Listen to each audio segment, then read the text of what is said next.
જિંદગીની અંદર તમે લોકોને કંટ્રોલ નહીં કરી શકો.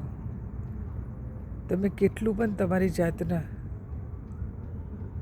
ટ્રાય કરશો કે લોકો મારા એકોર્ડિંગ ચાલે, એ પોસિબલ જ નથી. નહીં ચાલે. કદાચ ચાલશે તો 1-2 દિવસ માટે, 4 દિવસ માટે, 5 દિવસ માટે, 10 દિવસ, 1 મહિનો, 4 મહિના. લોકો તમારા એકોર્ડિંગ નહીં ચાલે. આપણું કામ છે આપણા વિચારો, આપણી જાતને આપણા નિયંત્રણમાં રાખીએ. અગર આપણે આપણા મન વિચારને નિયંત્રણમાં રાખીશું તો આપણું જીવન હંમેશા માટે સુખી થઈ જશે, ખુશીઓથી ભરપૂર હશે. હું મારા મનની માલિક છું, હું મારા વિચારોની માલિક છું. મારા વિચારો મારા થકી છે. લોકો તમારા માટે શું વિચારે છે તમારે એ બિલકુલ ચિંતા કરવાની જરૂર નથી. તમે તમારું ભાગ્ય તમે પોતે લખો છો, નહીં કે સામેવાળાના વિચારોથી તમારું ભાગ્ય લખાતું. જિંદગીની અંદર તમે જે વિચારો છો, જે બોલો છો અને જે કરો છો એનાથી તમારું ભાગ્ય બને છે. ભગવાન કોઈનું ભાગ્ય નથી લખતા, કોઈનું નહીં.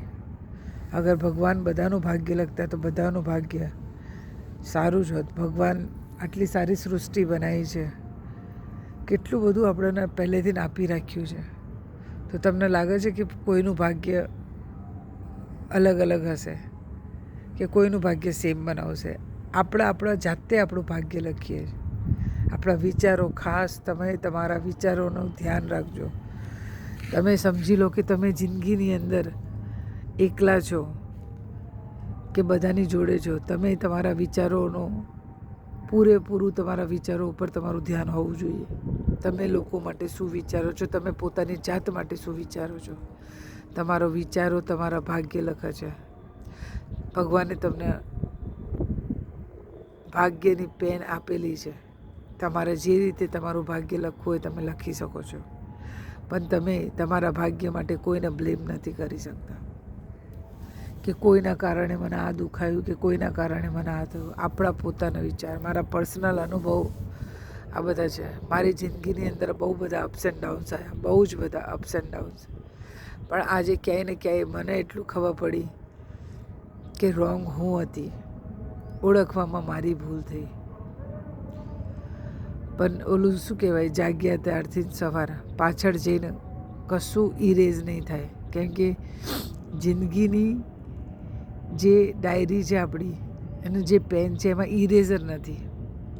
તમે એ વ્યક્તિ કે સિચ્યુએશનમાં તમે જે પણ કંઈ કર્યું અને આગળ જતાં તમને અફસોસ થયો તો તમે પાછળ જઈને તમે એ વસ્તુને રબ નહીં કરી શકો, રબરથી તમે ભૂસી નહીં શકો.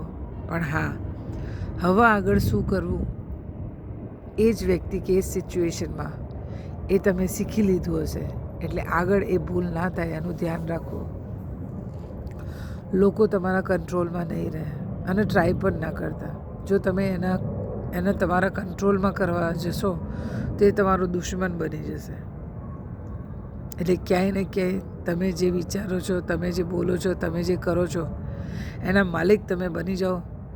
દુનિયાને જે કરવું છે એ કરવા દો. દુનિયા કોઈની થઈ નથી કે થશે પણ નહીં. આ દુનિયાની અંદર બધાના ક્વેશ્ચન પેપર્સ અલગ છે. મારા અલગ છે, તમારા અલગ છે. સેમ શું છે? એક જ જેવું ભગવાને આપણને આ જિંદગી જે આપી છે, આ લાઈફ આપણને જીવવા આપી છે, બધાની એક જ છે.